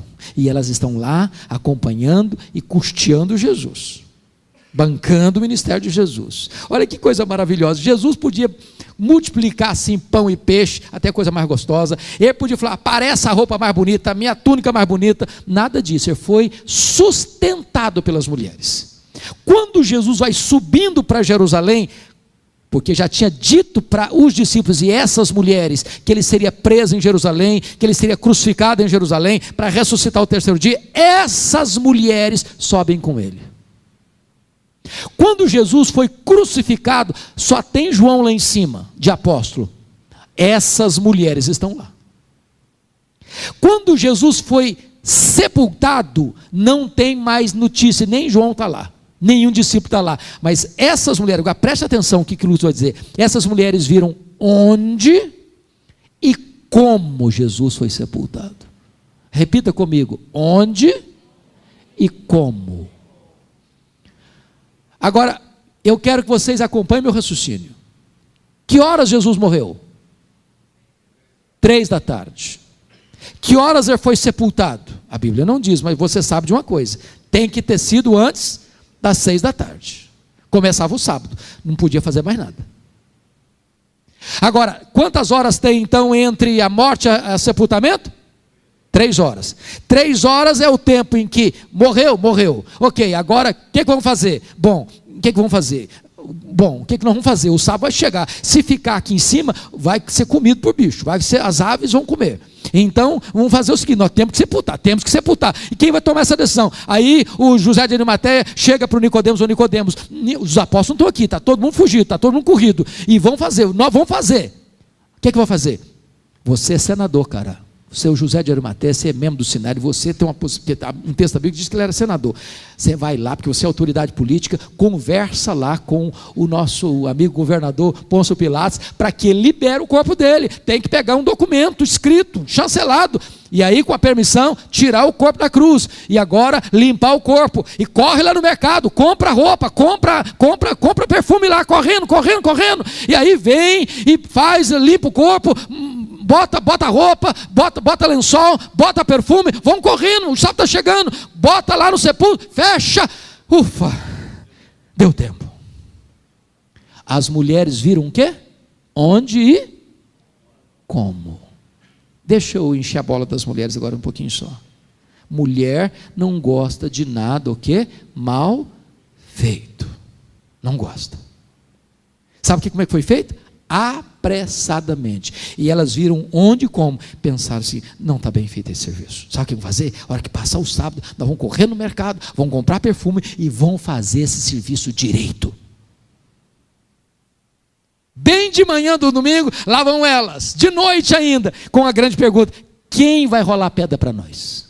Que a pedra estava rolada, era pesada, então tinha o sinete do governador e tinha um guarda na porta. Quando chega lá uma surpresa, a porta está rolada, o túmulo está aberto, elas entram, o túmulo está vazio. Quando elas saem, um anjo diz assim para elas: o que vocês vieram fazer aqui? Procurar entre os mortos aquele que está vivo. Ele não está mais aqui não, ele ressuscitou. Bendito seja Deus. Porém, o anjo está dizendo o seguinte: nesse quesito aqui vocês falharam. Vocês fizeram tanta coisa, mas vocês não anteciparam aquilo que um dia, lá em Belém, a Maria fez. Vocês não fizeram? Nunca mais vocês vão ter oportunidade de fazer, porque não precisa mais desse perfume. Maria fez no tempo certo. Deixa eu dizer uma coisa para você. Tem coisa na vida que ou você faz hoje ou nunca mais você vai fazer amanhã. Se você tem que dar um abraço na sua mulher, dar um beijo no seu marido, dê hoje, porque amanhã você pode nunca mais ter essa chance. Se você tem que abraçar seu pai e sua mãe, dizer: eu te amo papai, eu te amo mamãe, faça isso hoje, porque amanhã você não pode ter mais essa oportunidade. Se você tem que pegar seus filhos no colo e dar um beijo neles, dizer: eu te amo, faça isso hoje. Se você tem que dar um abraço em um amigo, faça isso hoje. Se você tem que dizer para alguém: você é importante na minha vida, faça isso hoje. Se você tem que ajudar alguém, socorrer alguém, socorra hoje. Amanhã pode ser tarde. Amanhã você pode não ter oportunidade mais. Deixa eu fazer uma perguntinha aqui. Quem tem pai e mãe vivo aqui? Pai e mãe vivo. Louvado seja Deus. Louvado seja Deus. Agora deixa eu fazer outra perguntinha. Quem tem pai e mãe aqui que não mora na mesma cidade que vocês? Levanta a mão. Bastante, hein? Então eu não sei como é que é o negócio aí não, mas pelo menos uma vez por semana você precisa ligar, sabia? Quanto tempo tem que você não liga para sua mãe? Quanto tempo tem que você não visita sua mãe e seu pai? Dá uma olhadinha lá, essa geladeira da sua mãe precisa ser trocada, viu? Faça enquanto é tempo.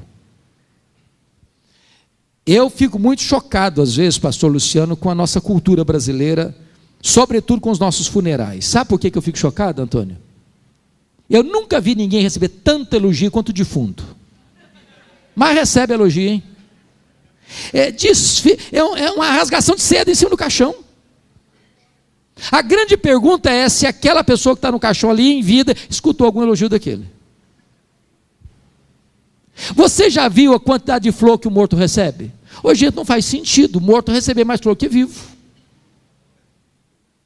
Eu fui num funeral em Vitória certa feita, eu contei 86 coroas de flores. Precisaram contratar um caminhão só para levar as flores. E eu fiquei do lado olhando, pensando, falei: coitado do defunto, não consegue tirar um botão de rosa a mais, para que tanta flor para ele?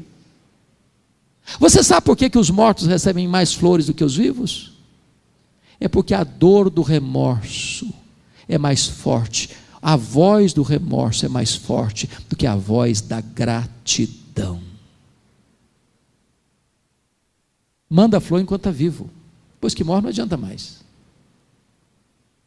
Eu quero encorajar você a abraçar seu pai, a abraçar sua mãe, a abraçar o seu irmão, a abraçar o seu filho, a abraçar seu marido, a abraçar sua esposa, a abraçar seu irmão da igreja, enquanto é tempo, para você não chorar de remorso depois, enquanto é tempo. Vocês lembram do Saul e do Davi? Do Absalão e do Davi? Meus irmãos, sabe quantos anos o Davi ficou sem conversar com o filho dele, Absalão? Sabe quanto tempo? 11 anos.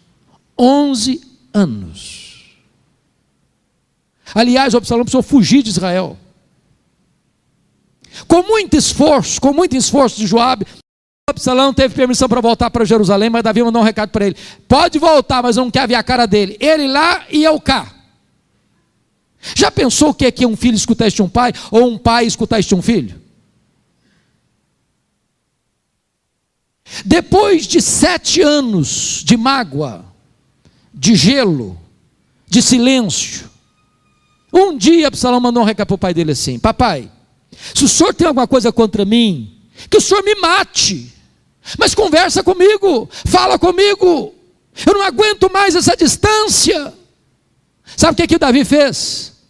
Recebeu o filho no palácio, deu um beijo no rosto dele e não falou uma palavra para ele. Sabe o que aconteceu? O Absalão saiu da presença do pai, foi para a porta do palácio, furtar o coração do povo. Sabe quanto tempo? 4 anos. Agora preste atenção comigo, Davi era um estadista, Davi era um guerreiro, Davi era capaz de pescar a conspiração no ar. Sabe por que Absalão fez isso? Para chamar a atenção do pai, para ver se o pai vinha brigar com ele, para ver se o pai vinha pelo menos discutir com ele. Davi não fez nada. 11 anos se passaram. Agora o Absalão não quer mais conversar com o pai, não quer mais o perdão do pai, não quer mais reconciliação com o pai, quer matar o pai, quer tomar o trono do pai. E Davi tem que travar a mais amarga batalha da vida dele contra o filho, porque qualquer resultado é ruim. Matar o filho, ganhar a guerra. Que graça tem isso? Perder a guerra é ser morto pelo filho. Que graça tem isso? Nessa guerra, Absalão morre e Davi chora. E Davi diz o seguinte: ah, meu filho Absalão, Absalão, meu filho, quem me dera ter dado minha vida por ti. Tarde, Davi. Agora o menino não escuta mais. Eu quero encorajar você em nome de Jesus a valorizar seu pai, a valorizar sua mãe, a valorizar seu filho, a valorizar sua filha, a valorizar seu irmão, a valorizar sua família, a valorizar as pessoas que você ama. Não fique gelado, não fique frio. Se você tem que fazer alguma coisa, faça hoje, para você não chorar a dor do remorso amanhã. Última lição. Vamos repetir as 7 primeiras? Vamos lá? Ela fez o que pôde. Ela fez o melhor. Ela fez sacrificialmente. Ela fez, apesar das críticas. Ela fez só para agradar Jesus. Ela fez a pessoa certa. Ela fez no tempo certo. 8º lugar, ela fez com reflexos para a eternidade. Olha o versículo 9. Jesus diz assim: em verdade vos digo, em todo mundo onde for pregar o evangelho, será contado o que ela fez para a memória sua. Pense comigo nisso. O que aconteceu dentro de uma casa pequena, humilde, na aldeia de Betânia, no recesso daquele lar, é contado dos eirados da história e trombeteado nos ouvidos do mundo. Hoje, 29 de abril de 2018, essa profecia de Jesus se cumpre mais uma vez no templo da Igreja Presbiteriana de Vila Operária, Maringá, Paraná, Brasil. A grande pergunta hoje é esta: o que é que você está fazendo hoje que vai ter reflexo nas futuras gerações? Nós estamos vivendo uma geração egoísta demais, só olha para o seu umbigo, só pensa em si. E eu quero terminar essa mensagem de hoje trazendo 2 exemplos. E quem foi para o acampamento, me perdoe, mas eu vou repetir um dos exemplos que eu dei no acampamento. Eu vou dar um exemplo negativo e vou dar um exemplo positivo. O negativo eu vou tirar da Bíblia, o positivo eu vou tirar da história da igreja. O negativo é do rei Ezequias. Diz a Bíblia que Ezequias está lá em 2 Reis, capítulo 20, começou a reinar com 25 anos, reinou 29 anos, morreu com 54 anos. A Bíblia diz que 14 anos depois que ele começou a reinar, tornou-se um homem rico, opulento, poderoso, um grande exército, grandes construções, fez reformas extraordinárias em Judá, experimentou um grande reavivamento espiritual. Mas diz a Bíblia que quando ele estava no auge do seu governo, com 39 anos de idade, ele enfrenta 2 problemas. Um ataque político do grande e poderoso Império Assírio, que entrincheira Jerusalém e manda um recado insolente para ele: se renda, porque Deus nenhum poderá livrar você da minha mão. Se não bastasse isso, com 39 anos de idade, ele enfrenta uma doença mortal, e Deus manda o profeta Isaías na casa dele, com um recado: põe em ordem a tua casa, porque morrerás e não viverás. Diz a Bíblia que o rei chorou, que o rei orou, e que Deus ouviu a oração, que Deus viu as lágrimas, que Deus atendeu rapidamente, e o profeta não tinha saído da cidade ainda, quando Deus disse para ele: Isaías, volta lá para falar para Ezequias, príncipe do meu povo, que eu ouvi as suas lágrimas, que eu ouvi a sua oração, que eu vou curá-lo da sua doença, que eu vou libertá-lo do poder da Síria, e no 3º dia ele subirá à casa do Senhor. Quando o profeta chegou, deu o recado para ele, o rei perguntou: que sinal Deus vai me dar que ele vai me curar? E o profeta perguntou: o que você quer? Que a sombra do relógio de Acais retroceda 10 graus ou avance 10 graus? O rei pensou: já que Deus vai fazer um milagre, eu quero um milagre maior. Relógio anda para frente, mas relógio não dá marcha ré, então eu espero que o relógio retroceda 10 graus. E Deus interferiu na estrutura do universo para atender à necessidade do rei Ezequias, respondendo à oração de Isaías. Sabe o que aconteceu? Em vez do rei, ao receber esse duplo milagre, se humilhar, diz a Bíblia que o coração dele se exaltou. Exaltou. Preste muita atenção nisso. Sabe quem abençoa a gente? Deus. Sabe quem dá saúde? Deus. Sabe quem dá prosperidade? Deus. Sabe quem promove você? Deus. Sabe quem leva você para frente? Deus. Então cuidado com orgulho. Cuidado com orgulho. O coração dele se exaltou. Sabe o que Deus fez? Deus mandou o profeta de novo na casa dele. Porque ele tinha recebido uma comitiva da Babilônia. O rei da Babilônia, ao ouvir esse milagre, escreveu uma carta, comprou presentes, mandou para ele, para congratular-se com ele. Quando ele recebeu essa comitiva da Babilônia, ele abriu a sua casa, ele abriu seus tesouros, ele abriu o seu palácio, ele mostrou sua riqueza, ele mostrou sua fortuna, ele mostrou seu arsenal bélico, ele mostrou tudo que ele tinha, a glória dele, o poder dele, a fama dele, e não deu uma palavra de agradecimento a Deus. Aí o profeta chegou e perguntou assim: estou sabendo que você recebeu visita internacional? Recebi uma comitiva. E de onde era? Lá da Babilônia. E aí o que você fez? Eu mostrei tudo que eu tenho, abri tudo, não escondi nada, a minha casa, meus tesouros, meu arsenal, tudo eu mostrei. Mostrei quão grande eu sou.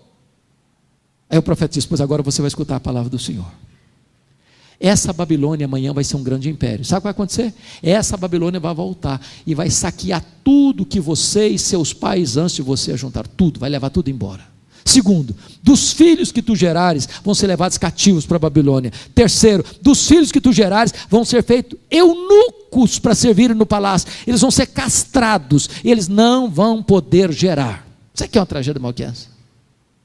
Sabe qual foi a resposta do rei para o profeta? Boa é esta palavra que tu disseste. Espera um pouquinho só.